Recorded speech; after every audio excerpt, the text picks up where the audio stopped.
Ребят, ну что, начнем тогда?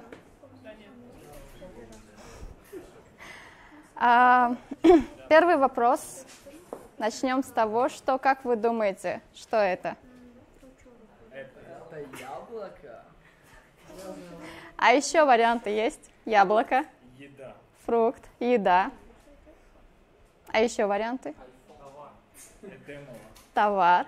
А как вы думаете, если мы сегодня начали тему про YouTube, как связано яблоко и YouTube? А еще? Как его приготовить, можно выложить видео с яблоком. Это самый популярный. Контент. Яблоко с контентом. Окей, а что еще можно сделать? И заснять на видео и выложить в YouTube? Тоже как вариант. А что еще? Идеально. На самом деле это яблоко с YouTube никак не связано. Это просто такой маленький бонус тому человеку, который задаст самый интересный вопрос. И, в принципе, мы его поставим на самое видное место. В общем, бонус есть, мотивация есть. Идем дальше. Друзья, на самом деле это был маленький трюк с яблоком. Если вы хотите привлечь внимание аудитории, неважно, это будет тренинг, это будет семинар, это будет просто видео на YouTube, сначала завлеките внимание. У вас есть 5-10 секунд. Завлеките внимание чем угодно. Просто яблоко никакой связи не имеет. Но вы можете его использовать как бонус за самый интересный вопрос. Это привлечение внимания. То есть вы привлекли внимание. Окей, этот человек с вами остался. Что дальше? Вы представляетесь, как бы человек должен знать, с кем имеет дело, кто спикер, кто что-то сейчас говорит. Но тут опять такая маленькая загвоздочка. Зачем мне знать, кто что говорит, если я не знаю, о чем речь в принципе? Если я не знаю, о чем программа. То есть, если вы идете на какое-то шоу, на какую-то телепрограмму, вам сначала озвучивают, о чем сегодня пойдет речь, что мы будем сегодня, о чем мы будем сегодня говорить. Так вот, мы сегодня будем разговаривать о том, как создать YouTube-канал. Кто может создать YouTube-канал и зачем это, в принципе, нужно? Идем дальше. 7 простых шагов для того, чтобы начать создавать свой YouTube-канал. Кто может создать? Любой из вас, кто здесь сидит. Давайте поднимем руку, у кого есть сейчас, на данный момент, свой YouTube-канал. У вас есть? Круто, отлично. У вас тоже есть? Какой канал, можете сказать? Окей, самое главное, уже первый путь, первый шаг начат. Смотрите.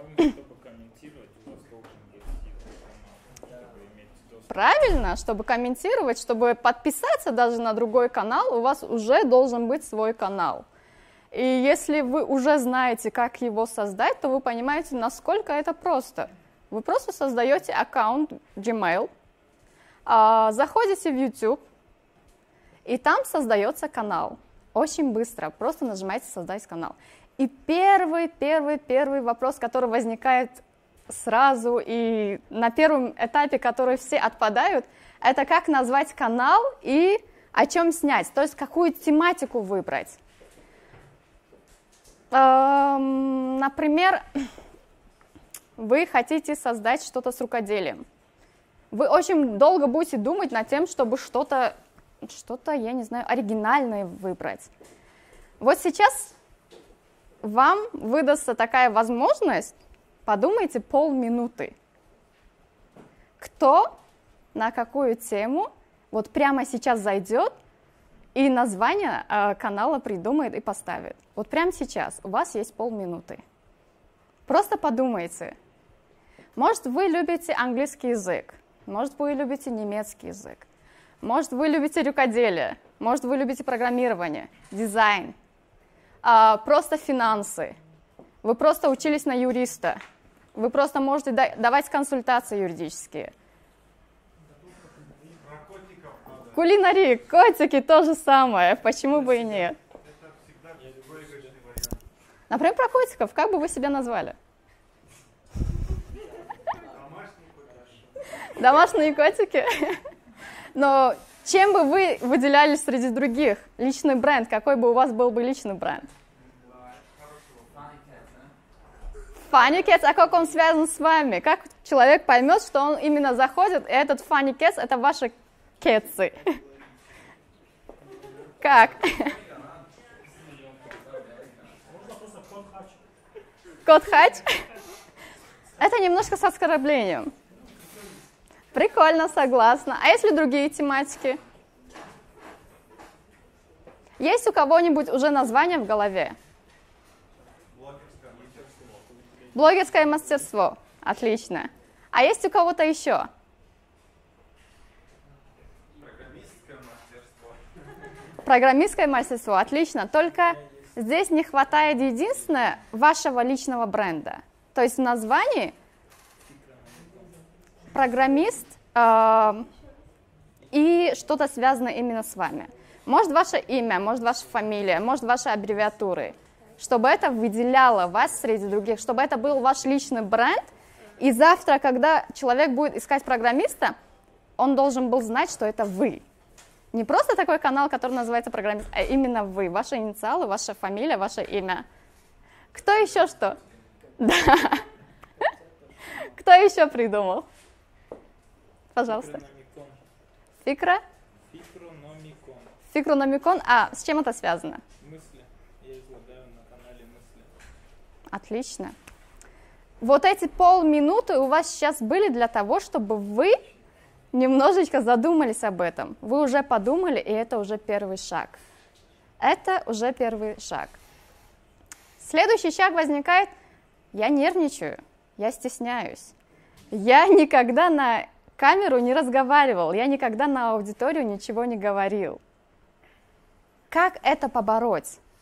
Как сделать? Я не оратор, я не умею вот выйти и что-то говорить.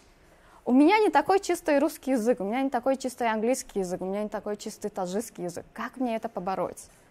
Что сделать? Просто ставите.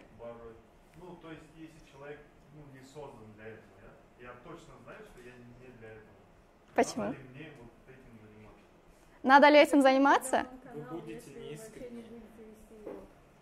С чего вы решили, что вы будете неискренни? Почему вы считаете, что на YouTube-канале должны быть только идеальные? То есть те люди, которые идеально говорят. Почему? Наоборот, вы должны быть самим собой. Насколько вы сам с собой, насколько вы искренни, настолько к вам потянуться. Есть батл, Comedy Club. Если там видели, даже выступают люди с ограниченными возможностями. Это никто их не ограничивает ни в чем. Пожалуйста, вы умеете именно так, выходите и вещаете именно так. Если вы будете именно говорить, что я не умею разговаривать, я не знаю ничего, вы никогда это не начнете. Если вы будете говорить: вот я научусь разговаривать, вот тогда и у меня будет канал. Вы никогда не научитесь, вы никогда не начнете. Вот пример. Простите, я вас перебила. Ничего страшного. Например, зайдите на каналы самых знаменитых YouTube-блогеров. Многие из них скрывают свои старые видео, а многие оставляют открытыми. Например, не знаю, сейчас Мэтт Диавелла, он закрыл свои старые YouTube-видео или до сих пор они есть. Если вы посмотрите, он очень долго с разных ракурсов заходил, чтобы найти свою нишу, чтобы найти свою тему. Мэтт Диавелла. Это очень, это очень знаменитый американский блогер, который говорит про минимализм. И он сейчас миллионник. Но чтобы дойти до этого миллиона, у него были несколько лет просто проигрышных видео, которые были ни о чем, которые он не мог найти что-то свое, свою нишу. И когда он понял, что минимализм заходит, то есть именно про видео про минимализм у него вылетело, то есть YouTube продвинул это, YouTube понравилось, зрителям это понравилось. Он всю свою тематику после этого поменял на минимализм. То есть в ходе того, что как он снимал, как он делал, он понял, что его и что заходит. Он понял, где именно вот эта черта, что зашло людям, и начал именно продвигать и снимать в этом направлении. По поводу того, что вы говорите, что вы стесняетесь, не обязательно делать видео, где вы показываете свой фейс. Можно также сделать так, что будет какие-нибудь картинки, какие-нибудь движения, а вы просто проводите озвучку. Эту же озвучку вы можете сделать как? Написать сценарий и просто читать по этому сценарию. Это уже озвучка. Вы делаете какое-нибудь видео, вы делаете какие-нибудь фрагменты, та же самая кулинария. Очень часто мы можем видеть, что когда кулинария, женщины свое лицо не показывают. Они просто показывают свои руки, ставят штатив, камеру и снимают, как весь процесс проходит. Они тоже миллионники, и они тоже, наверное, может быть, у них тоже мужья не пускают, может быть, они стесняются, может быть, еще по каким-то причинам они свое лицо не показывают, но при этом они снимают, и они тоже известны и популярны. Так вот, это что касается выбора темы, и что касается того, что я нервничаю, я стесняюсь, я не могу выкладывать себя. Экспертные блоги заходят легче всего. Что означает экспертные блоги? Это означает, в чем вы считаете себя экспертом. Это то, что я до этого уже говорила. Может быть, вы занимаетесь сейчас дизайном.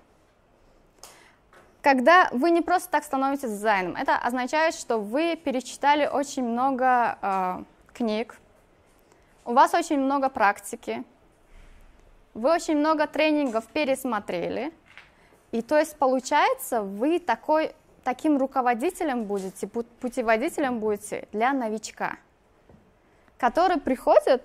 Запомните, что в YouTube это люди, которые, если я зашел и ищу какую-то информацию в YouTube, значит, у меня знания на уровне 5 или 6-классника именно в этом направлении. То есть я не эксперт, который ищет просто, как создать анимацию, как создать, я не знаю, канал на YouTube, как сделать бисквитный торт. То есть я как новичок прихожу в YouTube, и у меня уровень 5-6-классника в основном. И я ищу именно по этой тематике, и мне нужно на этом уровне давать информацию. То есть не использовать какие-то очень суперсложные термины, а именно давать с легкими терминами, которые зайдет всем. Не то, чтобы 1 или 2 человека поймут, и все, они понимают в этой сфере. Нет, любой человек, который заходит, который даже не дизайнер, который даже не кулинар, чтобы он понял, о чем идет речь. Ваше первое видео. Это, наверное, самое сложное, заставить себя снять первое видео и выложить, потому что все люди самокритичны. Я извиняюсь. Когда делаешь первое видео, очень сложно его выложить, потому что первый раз, когда ты себя видишь, ты во всем себе не нравишься. Я не так получаюсь на камеру, я не так говорю, я не так смонтировала, у меня не такая обложка. Я, может быть, скорее всего, не эксперт, потому что таких, как я, очень много. И ты боишься выложить просто свое первое видео. Поверьте, это так, когда ты в первый раз снимешь. А на самом деле не нужно быть слишком самокритичным. Просто снимите, просто выложите. И так из первого видео ко второму, из первого видео ко второму, к третьему, к четвертому, к пятому. И так вы с каждым последующим видео будете видеть свои ошибки. Вы будете смотреть и видеть, где я допустил ошибку, где было не то, где я заикаюсь, где я что-то говорю. Например, мне, когда я стала выкладывать, мои друзья, мои знакомые, моя мама, мои братья стали говорить, что ты слишком много экаешь, ты слишком много цокаешь.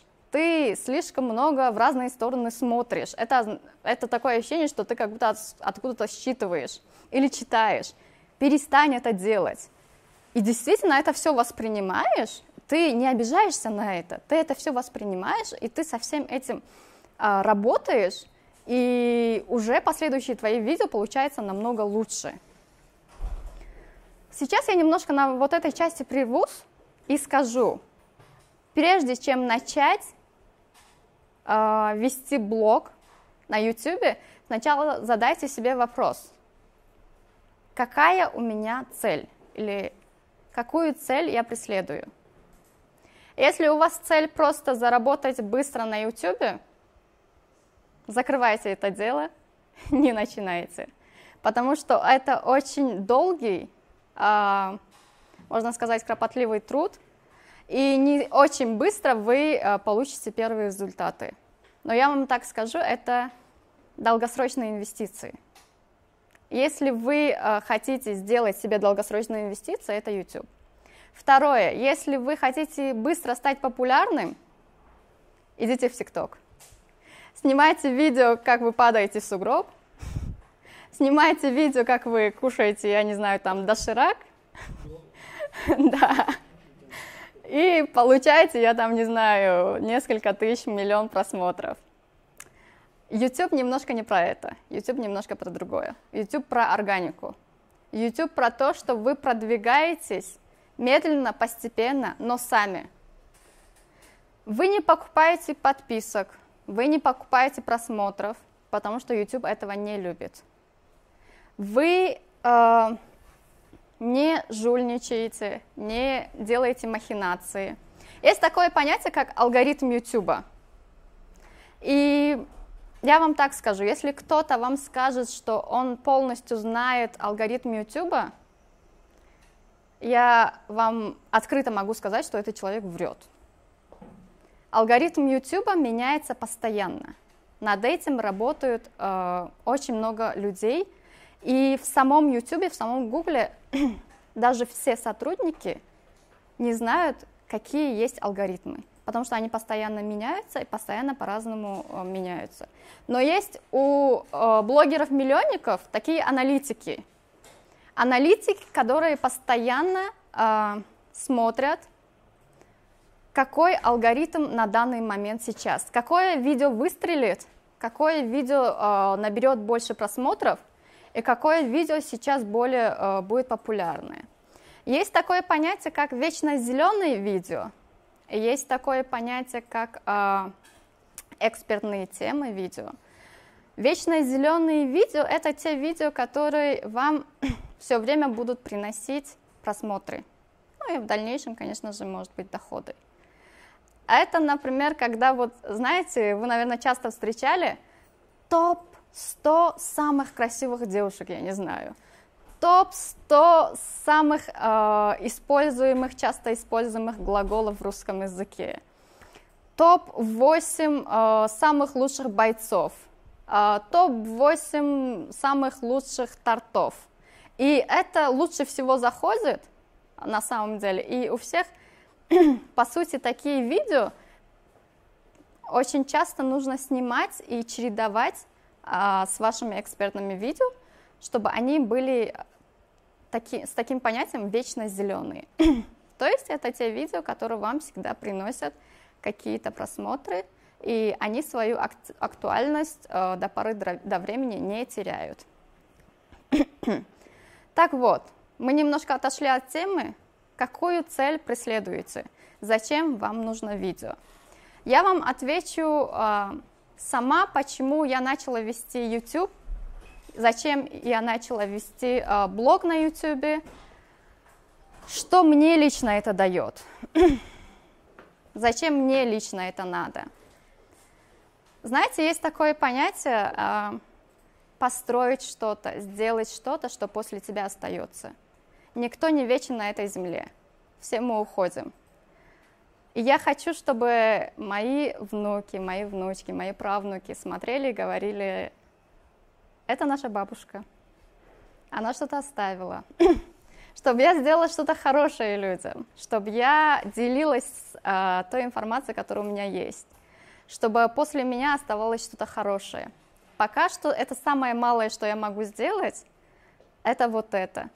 И как я еще ранее сказала, это долгосрочные инвестиции. Не для того, чтобы просто включить монетизацию AdSense и по нему получать какие-то деньги. Но это и для того, чтобы я в дальнейшем могла, например, может быть, онлайн-школу открыть по изучению языков. Может быть, какие-то офлайн-школы могла бы открыть. То есть это моя инвестиционная перспектива на будущее. Чтобы что-то было, что как хобби я использую, но это было бы мне интересно. Это было бы чем мне заняться на выходных. Это было бы чем мне заняться после некоторого времени, чтобы иногда отвлекаться от работы. Вот это мои цели. Поэтому ставьте свои цели перед собой. Не ставите цели, вы после 3-4, может быть, 10-20 видео дальше не пойдете. Потому что вы увидите, ага, сразу у меня дохода нету, сразу у меня подписки не увеличиваются, может быть, где-то рекламу купить, может быть, с кем-то коллаборацию сделать. Да, это все хорошо, но не ждите резкого роста. Все идет постоянно, все идет постепенно. Это что касаемо цели. Ребят, теперь такой вопрос к вам. Кто может сейчас сказать, у кого есть какая цель? На какой период? На любой период. На сейчас. Вот вы хотите сейчас открыть, зайти в Gmail, открыть YouTube, открыть себе канал, но для чего? Да. Цели нет? А если вот подумать, сейчас подумать?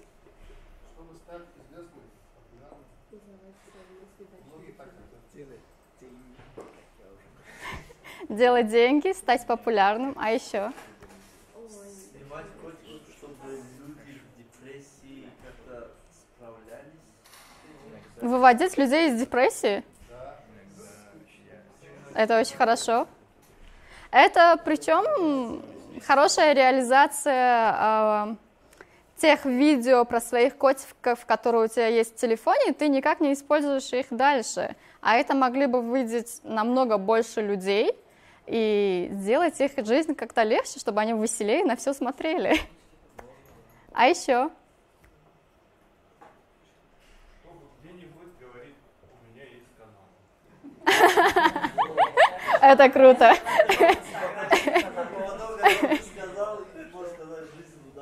Это, кстати, на самом деле не смешно, потому что это действительно одна из частей вашего резюме даже становится.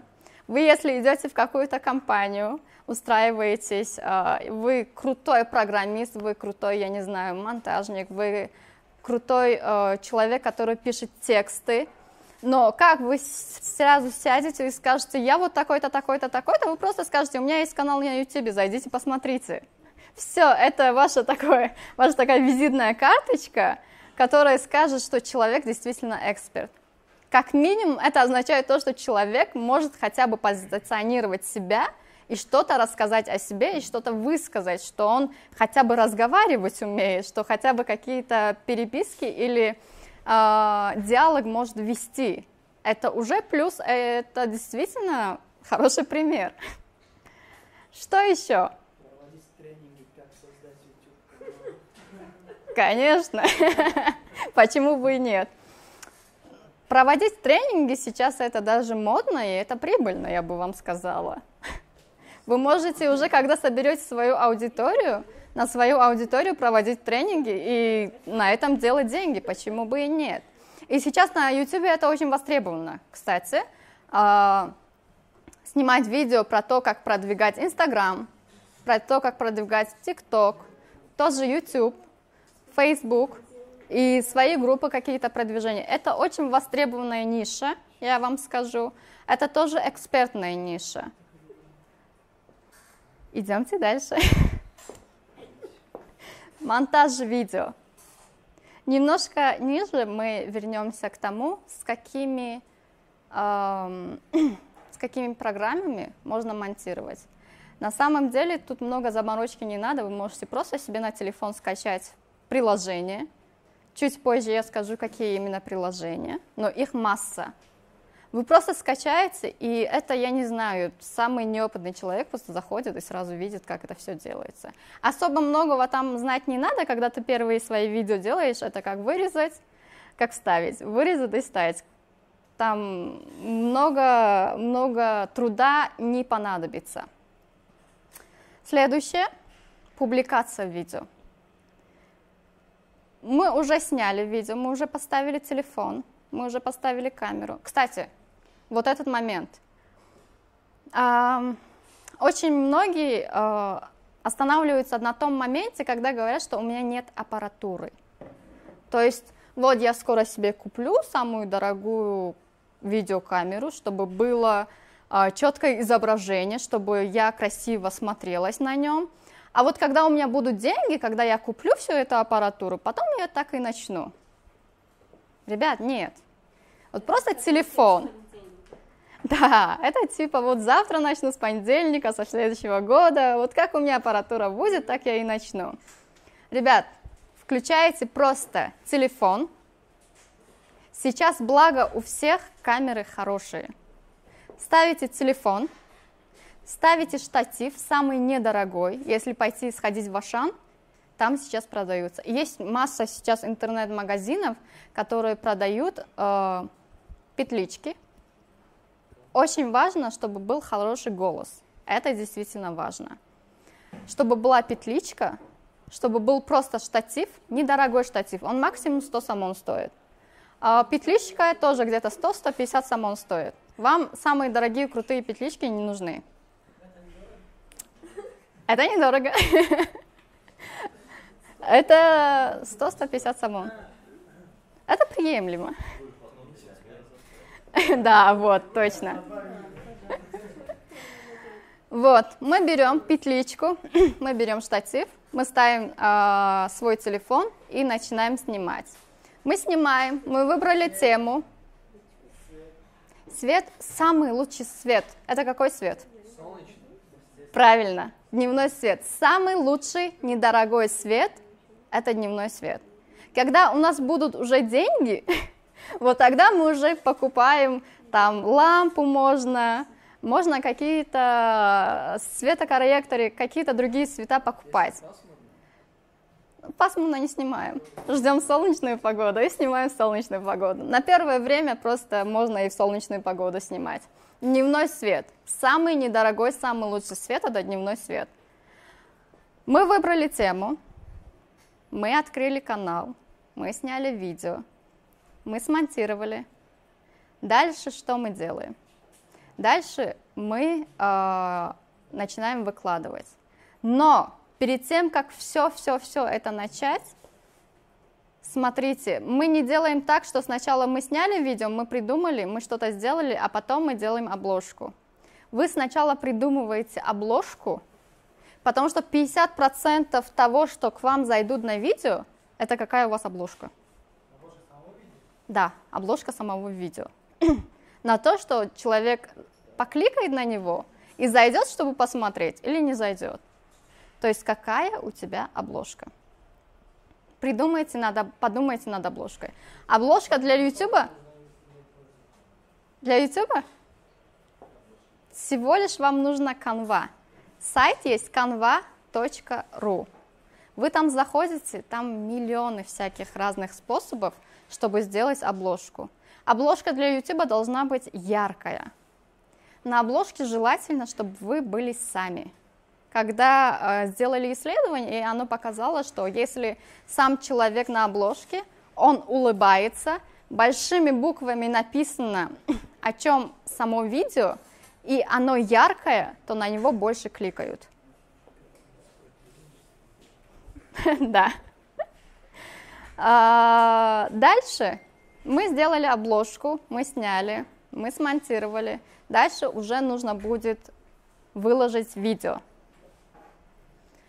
Мы, когда заходим, есть Сейчас я вам покажу лучше наглядно. Так.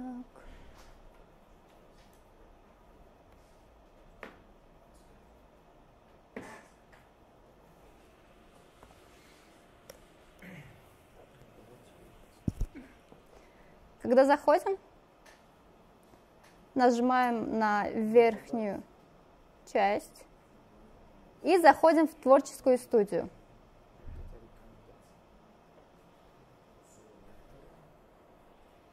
В творческой студии, после того, как мы выложили видео, там нам дается оформление самого видео.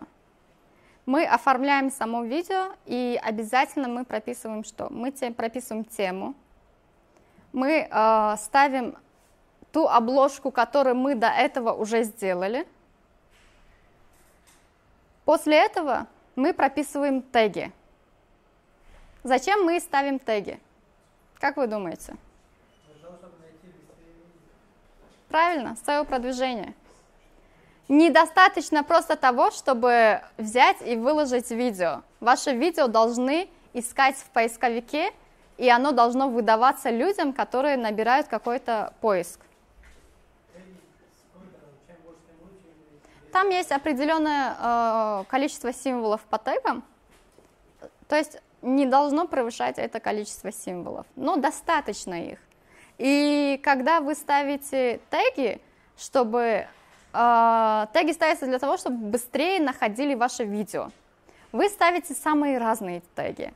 Например, если это обучение про США, как уехать в США, вы пишете «обучение в США», «как уехать в США», «как получить визу в США», обучение английскому для того, чтобы поехать в США. Все возможные теги, для которых вы просто представляете себя человеком, который сидит и думает, как я могу поехать в Америку, какие я вопросы могу задать в поисковике. Вы забиваете их,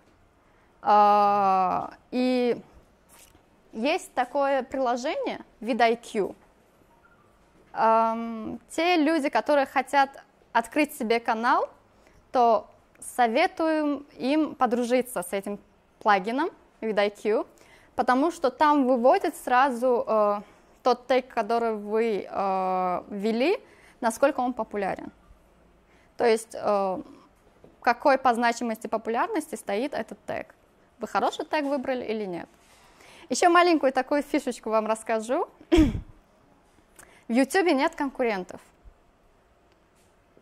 Любую тему, которую вы выбираете, или ваш сосед выбирает, или ваш друг выбирает, даже если вы одну и ту же тему выбираете, он не является вашим конкурентом. Потому что это ваша ниша. Потому что он будет вести этот блог по-своему, вы будете вести этот свой блог по-своему. Поэтому не знаю, насколько это правильно или нет, но я вам дам вот сейчас такой совет. Вначале используйте этот совет. Вначале, пока вы еще не миллионник, у вас пока еще нет 10, 20, 30 тысяч, пока у вас нет своих менеджеров, пока у вас нет своего SEO, можете воспользоваться таким. Зайти на канал блогера, который ведет на такую же тему, которая схожа с вашей темой, посмотреть на те видео, которые более популярны. Например, как вы можете посмотреть, что они более популярны? Смотрите, вот 20 тысяч просмотров, 300 тысяч просмотров, и вау, у него 90 тысяч просмотров, при том, что у него, не знаю, там 50 тысяч или 100 тысяч подписок. То есть среди 10 видео у него вылезло или получило больше просмотров одно видео.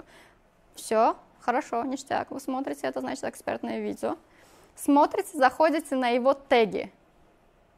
Когда вы скачиваете vidIQ плагин, вы любому, сейчас здесь не установлено на этом компьютере, иначе я вам показала, на любое видео, которое вы заходите, с правой стороны вам высвечиваются все теги, которые использует тот блогер. Вы смотрите, может быть, какие-то его теги вы используете и оставите у себя, а может быть, все используете. Но будьте с этим осторожны, потому что некоторые используют в тегах свой личный бренд. Например, тот же самый Matt Diavella можно написать в своих тегах Matt Diavella.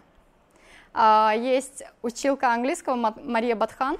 Она может в своих тегах написать училка английского Мария Батхан. Вот эти теги не используйте. Вместо этого лучше продвигайте свой личный бренд. Это что касаемо оптимизации. Оптимизация очень важна. Оптимизация – это то, что вас будут люди находить. Потому что Фара Матео еще не так популярна, и алгоритм YouTube расположен так, что если, например, 2 видео выходят, 2 видео про present continuous, например. 2 видео в одно и то же время, в один и тот же день вышли, или даже, может быть, в другое время, но в один и тот же день.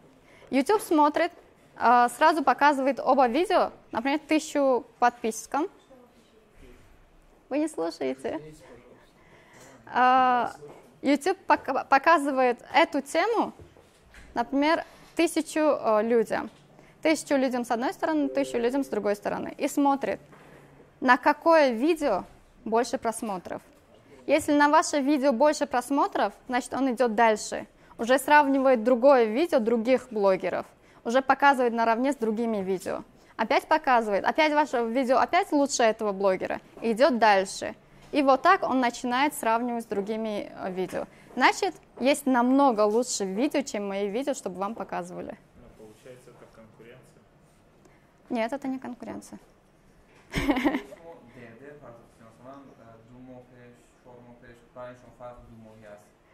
Когда я пришла сюда на работу, вру, когда я только подала заявку на работу в Альфа-банк, там была такая графа «Опишите себя одним словом».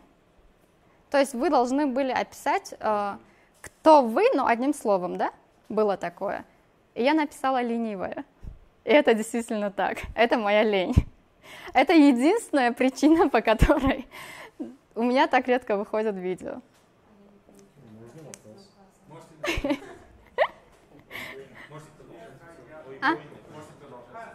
Хорошо.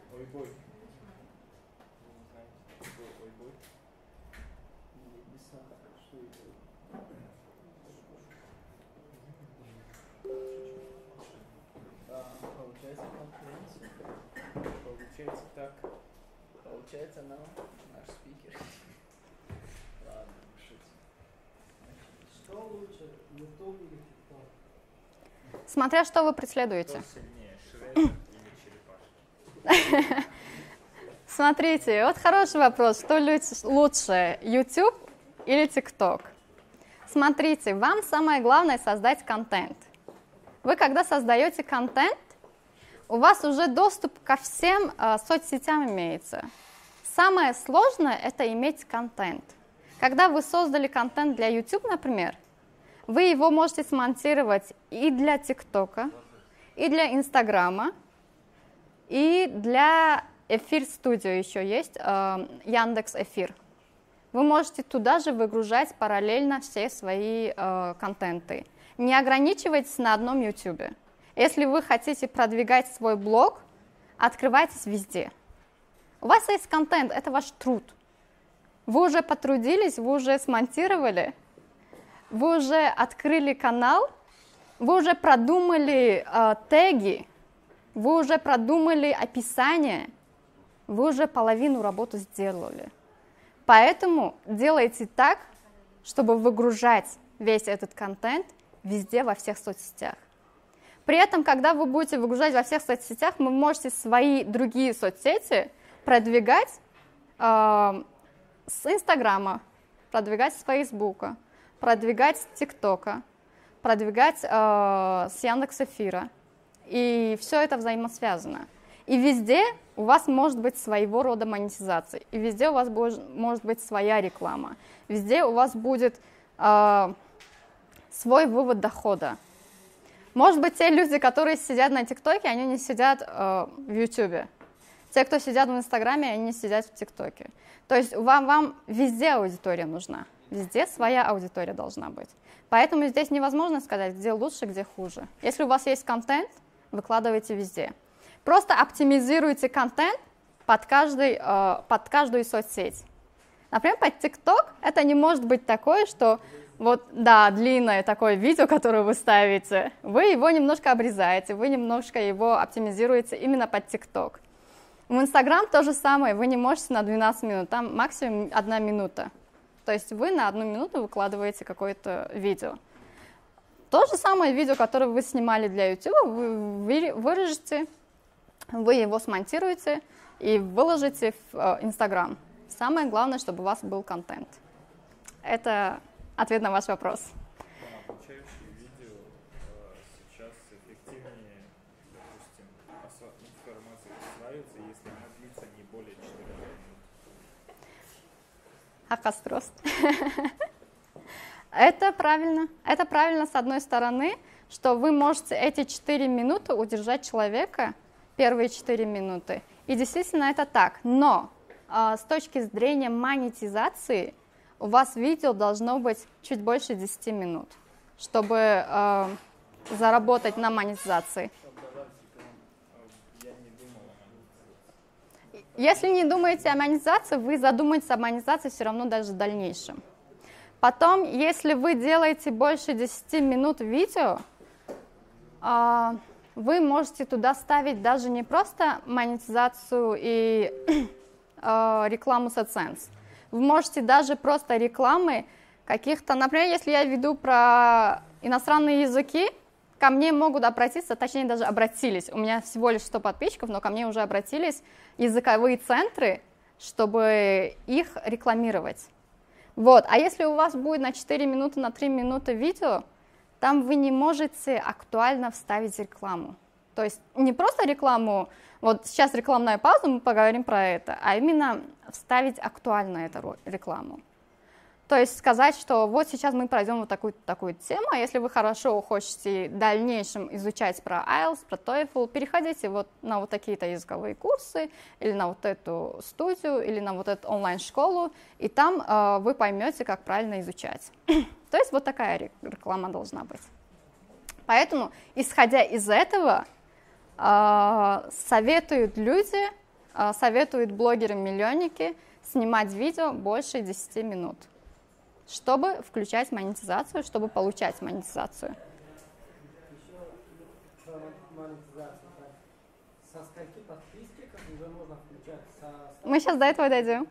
Это очень хорошая тема, и эта тема требует чуть больше времени, поэтому мы сейчас до этого тоже дойдем.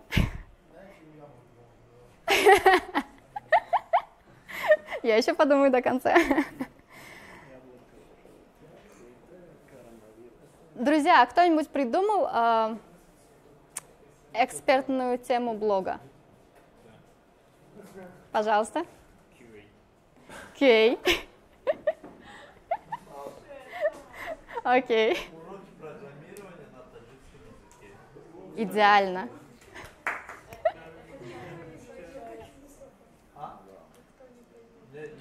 Поймут, конечно.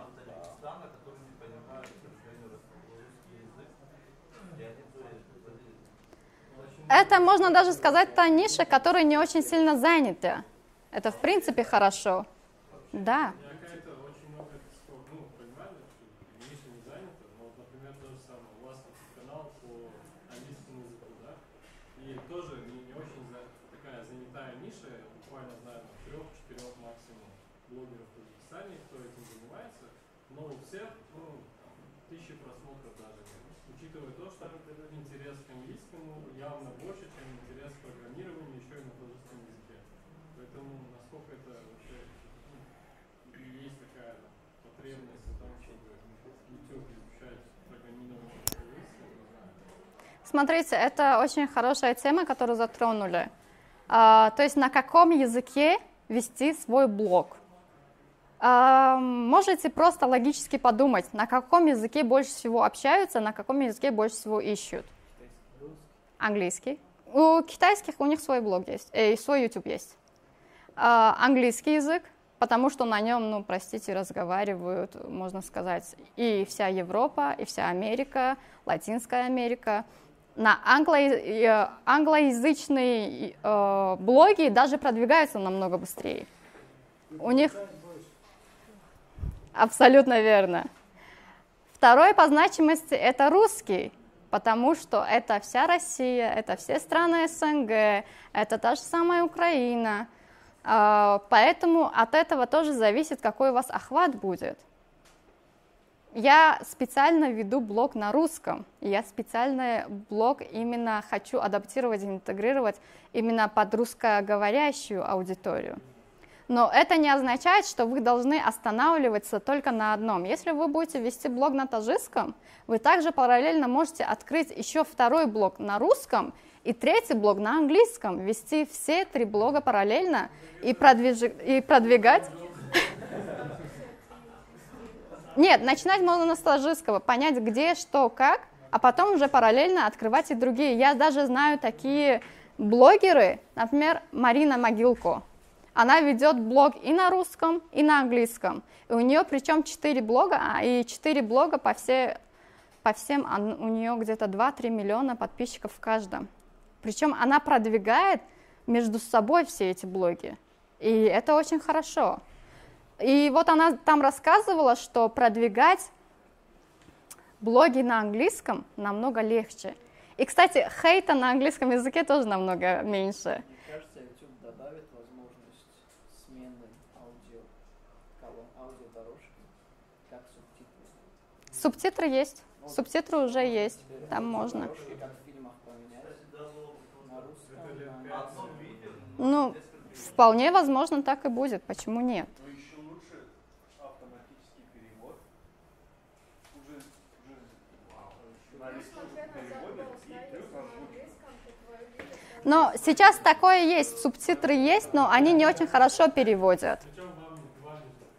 Я просто таджикский сегмент, реально, вот у нас самые знаменитые блогеры, сколько у них просмотров? 100 тысяч просмотров, и ну, кто на таджикском ведет, да, и это вот эти вирусники в основном, это там пранки какие-то, это какие-то другие вирусники, это максимум какие-то бэкграунды с каких-то мероприятий со знаменитостями, они набирают 100 тысяч просмотров. Если это какой-то тематический блог, на таджикском он еще меньше набирает. Ну, предположим, вы его раскрутили, он набирает там, по 20 тысяч просмотров каждый месяц. Сколько это будет монетизации? По рекламе, ну, если просто монетизацию включить, там, будет там $20, да? А если рекламу дополнительно ставить, ну, вы заработаете еще там $200-300. В итоге $30-20 на канал на таджикском, в котором вы тратите реально очень много времени, потому что там сценарий, видео, обработка, монтаж, материал, куча разных вещей. Поэтому вообще, насколько имеет смысл делать что-то на таджикском? Одной пули можно двух зайцев убить. Немножко изменить свой диалект таджикский на иранский и афганистанский. В Иране, по-моему, кстати, YouTube под запретом, они все через VPN заходят. Да, и в Америке там много ираноязычных. Да, почему бы и нет, кстати. Кстати, на самом деле, это тоже мысль. Но не надо себя ограничивать только этим, что у меня не будет достаточной монетизации, и поэтому я не буду на таджикском. Если у тебя есть стремление того, чтобы снимать на таджикском, снимите на таджикском, параллельно делайте на русском. Это чисто сугубо мое мнение и мой совет. То есть для души делайте на таджикском, дублируйте то же самое, потому что вы сценарий пишете. Когда вы делаете видео... да, кстати, когда вы снимаете видео, нужно писать сценарий. Просто так вы не ставите там телефон и не начинаете разговаривать. Вы пишете сценарий от А до Я, каждую строчку, каждый пунктик прописываете, потому что вы можете что-то забыть, вы можете что-то не сказать, а потом, когда уже снимете, смонтируете, а почему я это не сказал? Или что за бред я нес, когда я вот у себя в голове думаю, у меня столько гениальных мыслей, а тут, видите ли, я снимаю видео, и у меня какой-то бред выходит. Правильно, выходит бред, потому что нет сценария. Сценарий нужно писать. Сценарий нужно как минимум хотя бы свои шаги прописывать. Первое, второе, третье. Как вот здесь, например, экспертные блоги, легче начать. Учеба, бизнес, инвестиции, спорт, дизайн, маркетинг. То есть нету всего раскрытия, но вы уже знаете. Первое, вот это идет, второе, третье, четвертое, пятое, я про это должен рассказать, я про это должен сказать. Сценарий — это обязательно. Сценарий обязательно пишите. Потратьте немного времени на сценарий, но его обязательно напишите. Извините, Я чтобы слышу. вот снять весь этот видео плюс монтаж, сколько времени в среднем? Ну вот, допустим, когда говорят, чтобы нарисовать что-то, ты должен как минимум уделить себе 4 часа. Если ты скажешь, я за час управлюсь, то ты будешь ошибаться. Ну так художники говорят. А вот как с видео, с монтажом, со всем этим? 10-минутное видео, допустим. 10-минутное видео у тебя на сценарий может уйти время на один сценарий, где-то 3-4 часа, может быть, а может быть и 1 час. Но это все зависит от того, что какое у тебя вдохновение придет и как ты будешь все это писать. Но ты можешь себе просто поставить такую цель: вот я сижу, я начинаю, и я сейчас буду писать сценарий. Вы написали сценарий, идете, снимаете видео. Именно процесс съемки плюс монтаж. 1 день у вас уйдет. В первое время у вас 1 день уйдет. А те блогеры, которые уже профессионалы, которые уже имеют миллионную подписку, во-первых, у них есть уже люди, которые пишут сценарии. У них есть люди, которые делают им монтаж. У них есть светокорректоры, монтажеры, тот человек, который снимает, тот человек, который все оформляет, тот человек, который SEO делает. Да, абсолютно все. Этому человеку остается только сесть и разговаривать, и все. То есть Paramount Pictures только в YouTube. Да, да. Кстати, да. На самом деле так и есть. Я правильно понимаю, что одно видео в неделю это максимум? Больше этого нормальное, качественное видео не может сделать. Ну, либо это настолько уникальная, ценная информация должна быть, что ты ее там за день сделаешь, и все, она будет готова. Скажу так. Смотрите, все зависит чисто от вас. Но чтобы максимально продвинуться, как советуют миллионники-блогеры, они советуют как минимум 2 видео в неделю делать, но качественные. Но если вы хотите... Да, я согласна. Делают в основном блогеры-миллионники. Там вроде чувак был, который каждый день... Да, был один чувак, американец, который каждый день, он не заморачивался на монтаже, он не заморачивался ни на чем. Он просто, вот целый день он просыпается, он снимает, как он живет. То есть чисто он ведет такой, ну, грубо говоря, дом 2 у него. Да, это на ютубе. Он просто встает и снимает, вот я сегодня сделал вот так, вот так, вот так, вот так. И он стал миллионником на этим. Получается, зависит от направления, в котором ты... Да, да, да. Потом, смотрите, когда вы только начинаете, нельзя начинать со влога. То есть, смотрите, вы же все знаете, вы заходите, вам же интересно смотреть влоги. Вы заходите, о, круто, вот этот человек вот так проснулся, вот пошел сюда, он пошел в бассейн, он сделал вот это, он сделал вот то, он на работу пошел, он еще что-то сделал. А теперь задайте себе вопрос. Какой-то Вася Птушкин пошел на работу, пошел в бассейн, пошел, попил чай, вам будет интересно? Есть в этом что-то? Вы его хотя бы будете задавать в поиск? Ну, миллионник у вас хотя бы будет выходить там на ленте, если вы на него подписаны, или по рекомендациям будет выходить, и вы посмотрите, у него какая-нибудь, вау, какая-нибудь обложка будет, и вы зайдете и посмотрите, чем он занимается, как он живет, как он наряд выбирает. Не каждый день. Они, влоги снимаются обычно тоже раз в неделю, раз в месяц, раз в 2-3 месяца.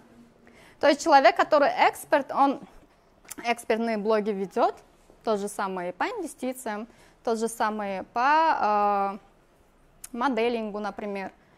Он делает 1 раз в месяц, например, влог, как он ходит на работу, как он выбирает одежду, как он ходит в магазин. Например, он снимает, какие есть цены именно в магазинах или в супермаркетах в его стране. Вот чисто вот такие влоги, когда ты окунаешься в тот мир, где он живет. То есть тебе интересно, как он живет. То же самое, например, я не знаю, зайти и посмотреть знаменитые певцы, знаменитые актеры. Вам же интересно, как они живут?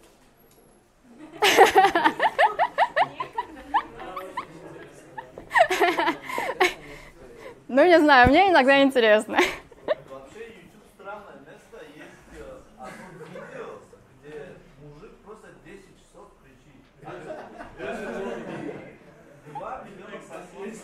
Пока 10 часов лежит в блоге, там, посмотрите 10 миллионов. Офигеть. Это не просто мужик, это вот, который из-за горы же есть вот этот ковбой.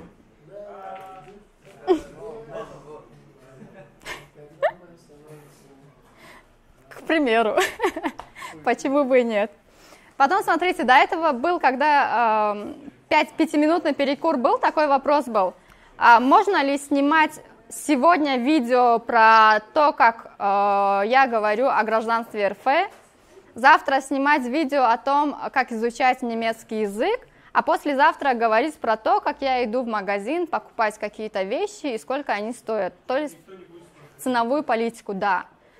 Даже не то, что никто не будет смотреть, вы потеряете свою аудиторию, во-первых. Во-вторых, YouTube не поймет, кому вас показывать, кому вас продвигать. То есть YouTube понимает, как продвигать, когда вы постоянно из раза в раз выкладываете видео на определенную тему. Да, правильно. Если вы на определенную тему выкладываете, то он понимает, что, ага, если человек ищет про немецкий язык, значит, мне нужно показать вас. Если человек ищет про гражданство РФ, значит, мне нужно вас показать. То есть он будет вас больше продвигать, если вы будете снимать по одной и той же теме. Потом, когда вы заходите кому-то на канал, и там смотрите, что все видео по одной и той же теме, и на обложке у него написано, чем он занимается. Дизайн, программирование или еще что-то. Ага, говорите, мне этот человек интересен, значит, мне на него нужно подписаться, значит, мне будет в дальнейшем интересно смотреть, какие у него будут еще видео. И вы уже, получается, больше вероятности на вас больше будут подписываться. Поэтому снимайте на определенную тему. Иногда можно выходить из темы. Иногда можно выходить из темы в начальных стадиях и этапах, чтобы понять, что больше ваше. А когда вы уже поняли, вы уже нашли свою нишу, то уже снимайте по этой теме. То есть пока вы не миллионник, пока у вас не 10, 20, 30 тысяч подписок, вы можете экспериментировать по-разному. Ну, то есть немножко переходить в другую сторону, немножко переходить в эту сторону, чтобы найти, что ваше. Когда вы нашли, то уже идите по этой дорожке и по этой тропе.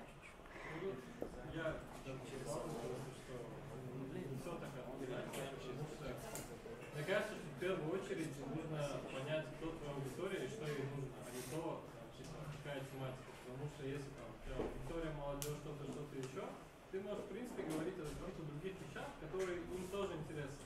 Например, у меня там большое количество блогеров, которые основная рубрика у них новости, но раз в месяц они могут выпустить, там, не знаю, обзор на сырки Б.Ю. Александрова, это заходит лучше, чем те же новости. То есть это больше не просто, что вот у меня есть тематика, я с ней иду. Это у меня есть аудитория, и я для нее готовлю тот информационный продукт, который для меня понравится, вызовет какой-то отклик. В этом тоже есть смысл, почему бы и нет. Я вам уже сказала, что алгоритм YouTube от и до никто не знает. Никто не может знать, где выстрелит, а где нет. Есть общепринятые какие-то моменты, и общепринятые моменты, они работают. Они до сих пор работают, до сих пор идут. Но если вы хотите немножко отклониться от правил, правила для того и существуют, чтобы их нарушать иногда. Поэтому, если вы хотите немножко нарушать, никто вас за это ругать не будет. Вы будете экспериментировать. Правила YouTube, да. Смотрите, монтаж видео – это те приложения, те программы, с которыми можно монтировать в начале, для начинающих. Adobe Premiere, iMovie на айфонах, Sony Vegas, Final Cut. Я именно монтирую сама, VN есть приложение на айфоне, с ним легко монтировать, И также на компьютере я монтирую сама видеоэдитор.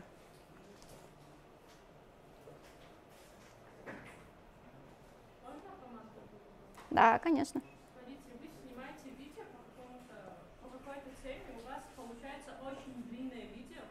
Вам не нужно убирать контекст, но нужно сделать так, чтобы оно было каким-то залипательным, то есть сократить время. 5 минут видео это очень много, да? Как сделать так, чтобы он оставался 5 минут, но он в то же время был каким-то залипательным? Есть такие трюки, когда говорящая голова — это когда вы вот столько снимаете, либо чуть больше. То есть ваша голова и говорит и про какую-то экспертную тему. Это очень скучно. Поэтому есть такие трюки, когда чуть приближают голову, чуть дальше отдаляют. Если вы смотрели, вы, наверное, это видели. Потом, если где-то человек ошибся, не вырезайте это. Делайте, например, черно-белую вставку. И то есть вы ошиблись, это черно-белая вставка. Да, выходит, что вы тоже человек, вы тоже ошибаетесь. Когда вы ошибаетесь, это нормально. Если вы ошибаетесь, в большинстве случаев можно не вырезать. Можно это оставить, над собой же посмеяться, сделать черно-белым именно вот эту часть, а потом дальше продолжить. Человек поймет, что именно эту часть вы ошиблись, и вы человек, и вы дальше делаете. Потом есть такое понятие, как вставки видео, короткометражные видео. Но с этим очень осторожно, потому что YouTube может вас заблокировать, если вы используете чужие музыку или видео. Поэтому, если вы ведете экспертное видео и туда вставляете видео где-то 2-3 секунды, то этого ничего страшного. Например, мои видео есть, в которые я говорю про какие-то слова, и вставляю там видео, как говорится, из каких-то фильмов. То есть вот эти слова, как произносятся на английском с каких-то фильмов. Это тоже очень интересно, и это тоже очень разбавляет видео. Например, вот такие вот фишки можно сделать.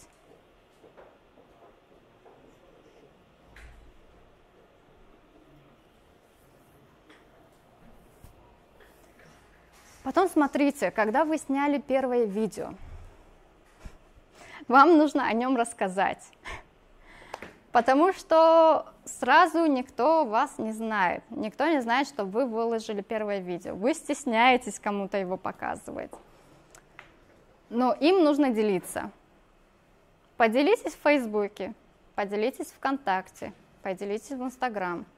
Но сразу скажу, с Фейсбука намного больше переходит, чем с Инстаграм, потому что если у тебя... Да, если у тебя больше 10 тысяч подписок в Инстаграме, то ты можешь там в историях включить свайп. Если у тебя меньше, то ты свайп подключить не можешь. Поэтому с Фейсбука переходят охотнее.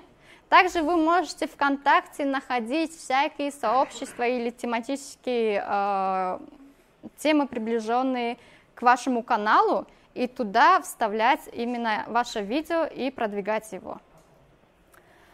Ну и, конечно же, SEO-оптимизация, о которой мы говорили, прописывать все SEO-теги.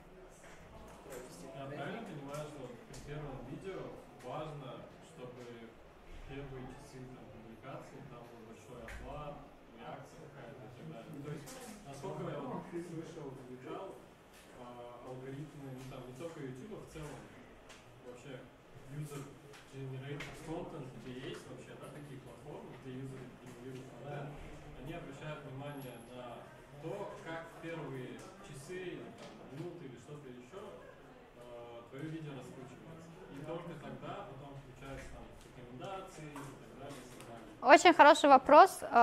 Все знаменитые блогеры первые 24 часа мониторят свои видео.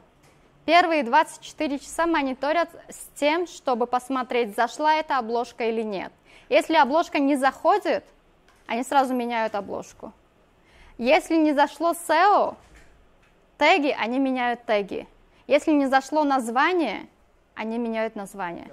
Это очень правильное замечание. Ты заходишь в аналитику и смотришь. Первый час, первые 2 часа прошло. Обычно у тебя, если там 100 тысяч просмотров, за первый час у тебя, я не знаю, 10-20 тысяч просмотров, а тут у тебя очень мало просмотров. Ты не можешь понять, почему. Первым делом ты меняешь обложку. Опять 2 часа смотришь, что-нибудь поменялось или нет. Меняешь название, опять смотришь, поменялось или нет. Поменялось, все, точка, ты уже не трогаешь, дальше уже видео идет. А вот, допустим, я открыл видео, посмотрел 5 секунд, понял, что это полная лажа, закрыл. Это считается как за просмотр?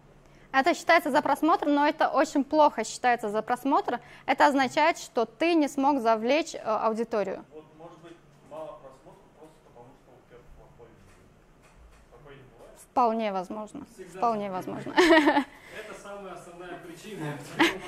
Да. Я просто середину ставлю, смотрю, конец ставлю и закрываю. Ну, назад. Бывает и такое, что ютуберы заново монтируют и заново выкладывают видео, когда что-то пошло не так. Когда у тебя есть право на ошибку тогда, когда у тебя 100 подписчиков, 1000 подписчиков, 10 тысяч подписчиков, но не тогда, когда у тебя 1 000 000. Когда у тебя 1 000 000, у тебя нет права на ошибку. Ты должен мониторить свои видео первые 24 часа. У тебя есть специальные люди, которые сидят и мониторят это видео. Они мониторят и смотрят, на какой секунде, там показывают в YouTube, на какой секунде, на какой минуте отвал идет. Человек ушел, человек закрыл. Значит, после этой минуты ему уже неинтересно. Ты заходишь и смотришь, ты проводишь аналитику, почему ему стало неинтересно. И ты что-то меняешь, ты что-то делаешь. Это был очень правильный вопрос. Очень много вопросов. Дизлайки это норм, но... Все хотят яблоко. Она в яблоке есть. У кого самый интересный вопрос? Сейчас будет. Да, просто я иногда вижу, что видео с дизлайками, они во все топы врываются, когда там много дизлайков. И... Дизлайк это тоже продвижение. Ну, типа вывод, да, любой отклик, лайк, дизлайк, коммент, это круто. Или, Любое круто. Я даже больше скажу, когда вас хейтят, это означает, что, когда в комментариях вас хейтят, это означает, что один человек вам что-то написал, вы ответили. Этот человек зашел и посмотрел, что вы ответили, он ответил. Дальше другие зашли, они еще ответили на этот ответ. И дальше пошло, поехало. Это не означает, что плохо, YouTube это любит. Если вы вовлекли кого-то под свой канал, даже если он просто зашел и написал комментарий, это уже вовлеченность к вашему видео. Это уже считается, что человек проявил интерес к вашему видео. Это уже хорошо. Дизлайки хорошо, хейт хорошо, комментарии хорошо, лайки тоже хорошо. Почему бы и нет? Он же не просто так за минутом встал. Но вы смотрите, у кого какие ценности. Вы же не хотите подняться... Ну, например, я не хочу подняться на хейт. Я не хочу подняться ни на дизлайков, потому что меня смотрят мои родители, потому что меня смотрят мои знакомые, потому что меня смотрит мое общество. Я живу и я расту в том обществе, в котором я есть, поэтому я не хочу расти на этом. Есть люди, которые хотят, и это личный опыт, личный выбор каждого человека, кто на чем хочет вырасти. Поэтому прежде чем на это пойти, вы подумайте о последствиях. Вы согласны с этим или нет? Вы сможете с этим работать или нет? Есть еще вопросы? Как вы относитесь к блогам, которые предназначены не монетизировать свой контент, а больше предназначены продвигать какой-то продукт компании? Ну, вот, например, я знаю, что один из таких очень успешных примеров это там, блоги с Skyeng. У них есть определенные блогеры, которые просто рассказывают о абсолютно разных вещах, например, о музыкальных каких-то вещах, о новостях, о какой-то музыке, о знаменитостях. Америкашка, например. Америкашка там есть, например. Не помню кто, но их много, их очень много, и плюс они все разные какие-то свои тематики, но они больше играют вот на хайповых темах, и их задача в первую очередь, да, рассказать про эту хайповую тему, но потом через нее... Привлечь в онлайн-школу. Да, продвигать какие-то свои курсы. Например, там, про какую-то знаменитость рассказывает и где-то ставит, что а вот это слово вот так переводится, а вот у нас там в Skyeng вот этот курс целом это, как бы, да, это есть, но я пока не понимаю, это эффективно, неэффективно, возможно. Ты видишь, что это канал с Skyeng, и как бы не особо вызывает доверие, но возможно, наоборот, в целом, как вы думаете? В целом, я думаю, что это очень правильный ход со стороны Skyeng, потому что намного больше можно заработать именно на какой-то определенный... Ну, на бизнесе. Конечно, у них есть свой бизнес, они продвигают не чужой бизнес, а именно свой бизнес. Я знаю много таких блогеров, которые именно целенаправленно продвигают свой бизнес. Есть люди, которые просто блогеры и продвигают и рекламируют чужие бизнесы. Есть блогеры, которые сами бизнесмены и продвигают свой бизнес. Это нельзя однозначно сказать, что хорошо, и нельзя однозначно сказать, что плохо.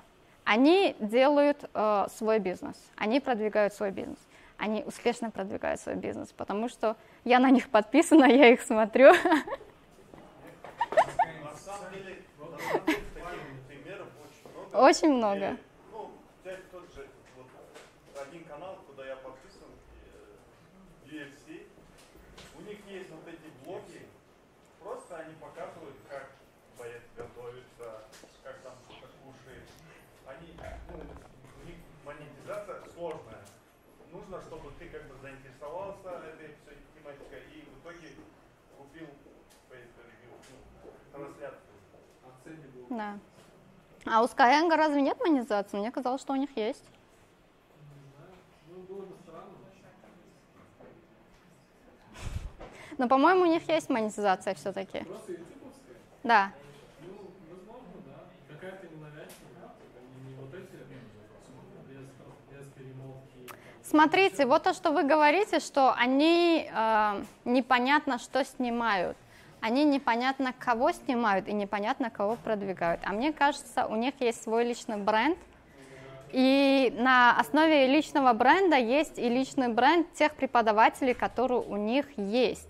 То есть ты видишь, что этот преподаватель, он знаменит тем, что он ведет свой блог. Ты знаешь этого человека. Как минимум, когда тебе говорят, что вот есть вот такой-то, такой-то, такой-то преподаватель, как минимум на слуху, если у тебя есть уже определенный, ты говоришь: о, я этого знаю.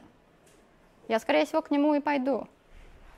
Поэтому это продвижение личного бренда, и мне кажется, это хорошо.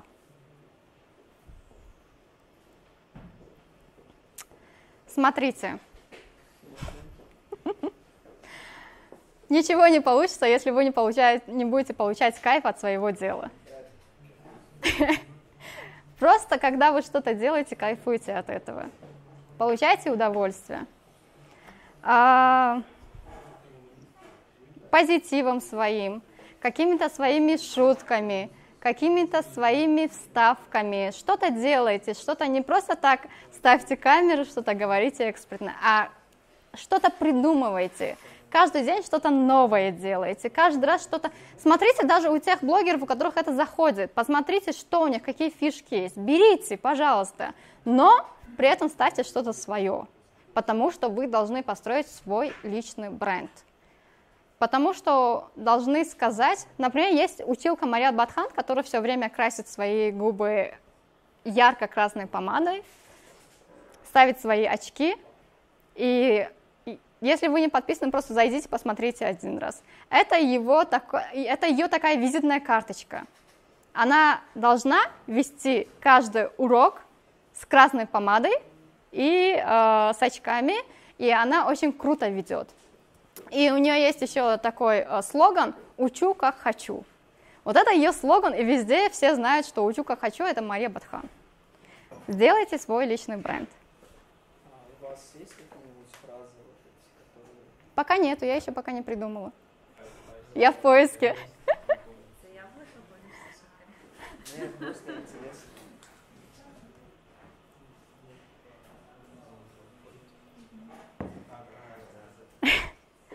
Самое интересное. Монетизация.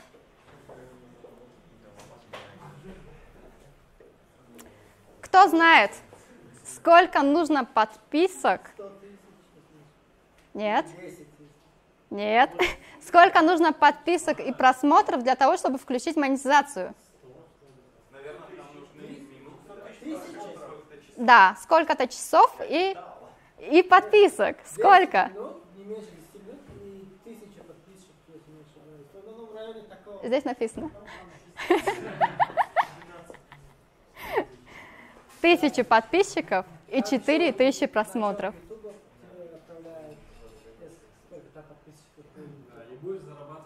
Это другое. Это другое. Это пока не путайте. Монетизация AdSense именно включается тогда, когда у вас свыше 1000 подписчиков и 4000 просмотров в суммарном за 1 год.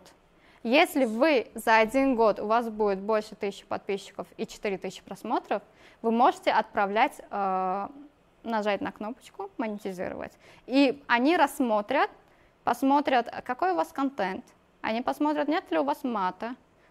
Они посмотрят, нет ли у вас какого-нибудь, простите за это слово, насилия или еще что-нибудь. Не украли ли вы какой-нибудь контент, не украли ли вы какую-нибудь музыку. И только после рассмотрения всего этого уже потом идет подключение к монетизации. По-разному, иногда за неделю подключают, иногда за месяц. Это все зависит чисто от самого YouTube. Ты отправляешь запрос, и они обрабатывают этот запрос. Но, по-моему, больше месяца не было. Вот в течение месяца они либо отказывают тебе, либо принимают твою монетизацию. Но здесь один раз. Всего лишь? Потом ты все меняешь. То есть что-то в твоем контенте не понравилось. Они просто отказывают. Скорее всего, может быть, причину пишут, но они просто отказывают. Да. Если у вас накручены, YouTube это сразу поймет. Если у вас накрученная подписка, если у вас накрученные просмотры, YouTube это понимает. И, скорее всего, вы монетизацию тоже не пройдете. Что означает монетизация? Что такое...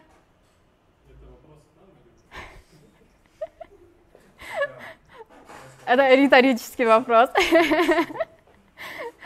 Что такое монетизация в целом? Как это понять? Что это такое? За что вам платят в принципе? Это же не означает, что если вот 1 миллион просмотров есть, за каждую просмотр вы будете получать, там, я не знаю, по $1, по $2, по $3. Реклама самого YouTube.